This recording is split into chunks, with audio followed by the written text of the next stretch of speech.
पूर्व सैनिक हवलदार हंसराज ठारा डोगरा। मैंने जो आतंकवादी रजौरी पुंछ सेक्टर में जिंदा पकड़ा था, वो आतंकवादी जम्मू रजौरी सुंदरमणि जो नेशनल हाईवे है उसके दानी साइड लगभग 50 गज दानी साइड जिंदा आतंकवादी लैस नाग सतपाल के साथ 2 आतंकवादी मार गिराए थे और एक जिंदा आतंकवादी पकड़ा गया था। तो उन आतंकवादियों को, तीनों आतंकवादियों के मंसूबे साफ थे। जिस प्रकार से जम्मू के कालू चक में जो है हमारे जवानों के फैमिली क्वार्टरों पर हमला करना, या संजुआ में जो है हमारी 11 डोगरा की बटालियन के ऊपर रात को आतंकवादियों द्वारा हमला करना, लगभग एलओसी से वो आतंकवादी 25 किलोमीटर अंदर आ चुके थे। तो जो ऐसे आतंकवादी इतने अंदर आ जाते हैं 25-30 किलोमीटर, उनका मनसूबे यही होते हैं संसद भवन, विधानसभा या आर्मी कैंटोनमेंट के फैमिली क्वार्टरों के जो है टारगेट। तो उन आतंकवादियों को मार गिराना एक बहुत ही महत्वपूर्ण कार्य 25 जुलाई 1997 को जो मैंने किया है, उसके बारे में मैं सही बता रहा हूं कि यह नेशनल हाईवे के किनारे हमने आतंकवादी मारे हैं। आज का मेरा एपिसोड पुण्य कर्म, पाप कर्म, मानवता और समाज की भलाई, कल्याण, उत्थान के बारे में है। तो सुनिए। पुण्य कर्म, चोरी ना करना, घूसखोरी ना करना, रिश्वत ना लेना, सरकारी खजाने का सदुपयोग करना, भ्रष्टाचार ना करना, ये पुण्य कर्म है। पुण्य कर्म का शहद मिलाई और गाय का देसी घी लगाकर जितना गुणगान किया जाए उतना ही कम है।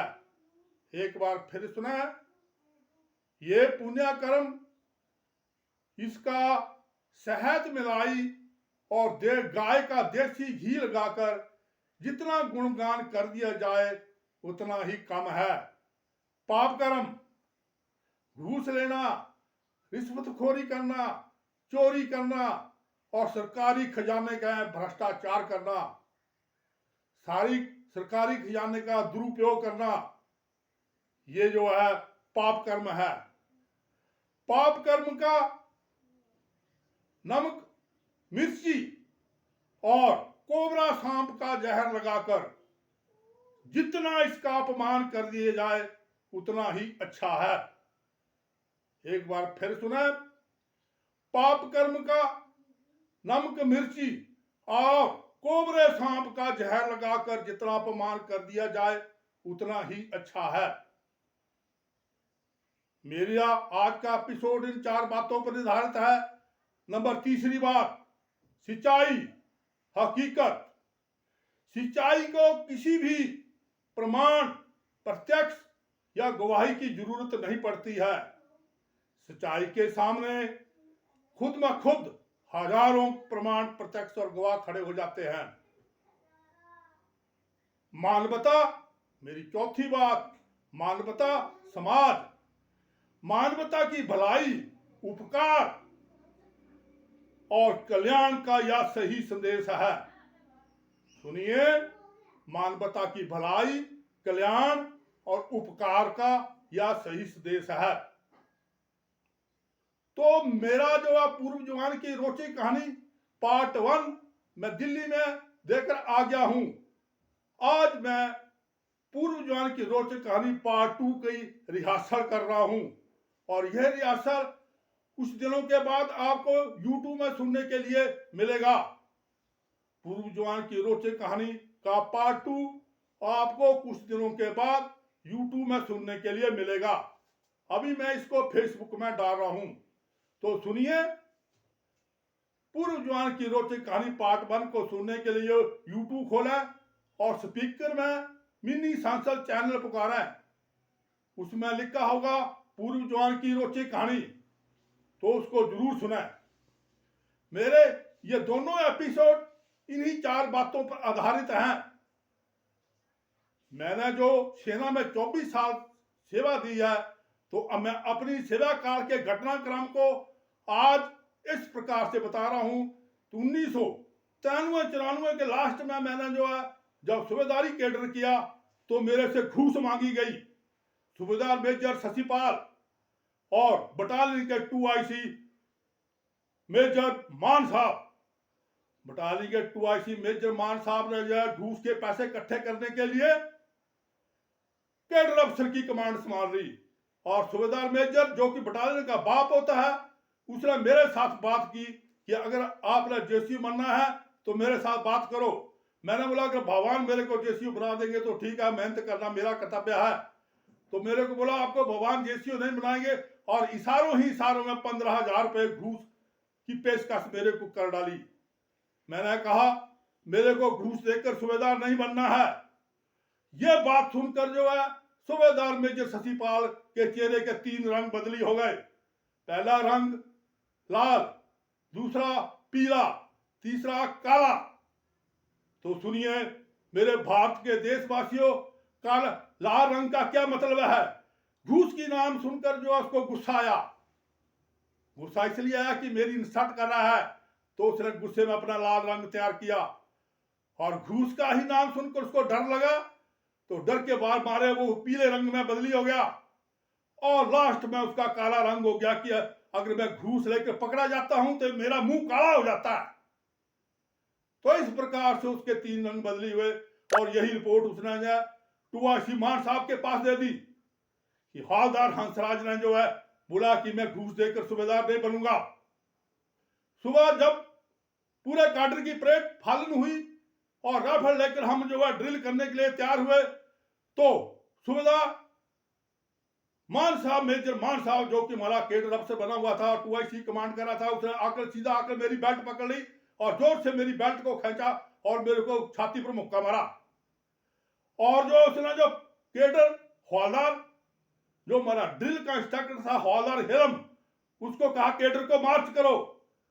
उसने कैडर को दौड़ कर बोला और वो कैडर को लेकर लगभग 100 गज दूर चला गया। वो मेरे कंधे पर छाती पर मुक्का मारता रहा और बोलता रहा तू बहुत बातें करता है, घूस की बातें करता है। और इस प्रकार से मैंने लगभग 20 मिनट उसका अत्याचार सहन किया। अपनी मेजर साहबी की दादागिरी मुझे दिखाता रहा। मैंने कोई रिस्पॉन्स नहीं किया। मैंने अपनी राइफल से उसके सिर में बट नहीं मारा। मैंने इसलिए बट नहीं मारा क्योंकि मैं उस टाइम फैमिली मेंबर था। मेरा एक बच्चा 2nd क्लास में पढ़ रहा था और दूसरा बच्चा मेरा 5th क्लास में पढ़ रहा था। मैं अपने बच्चों का ध्यान रखते हुए उसके अपनी राइफल से उसके बट में सिर में बट नहीं मारा और मैं सहन करता रहा। अगर मैं फैमिली मेंबर ना होता तो मैं ठीक उस प्रकार से उस पर हमला करता जिस प्रकार से 30 जुलाई 1987 को श्रीलंका में राजीव गांधी के ऊपर श्रीलंका जवान ने हमला किया था।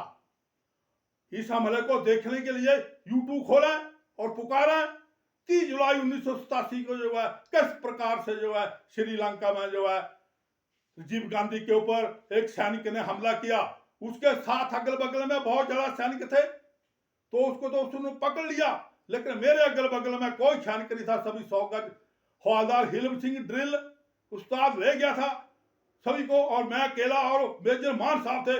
मैंने उसके सिर के 2 टुकड़े कर देने थे अगर मैं जो है वहां पर जो है फैमिली मेंबर ना होता तो। मैंने बड़ी मुसीबतों को सहन करते हुए, बड़े अत्याचार को सहन करते हुए अपने आप को संभाला।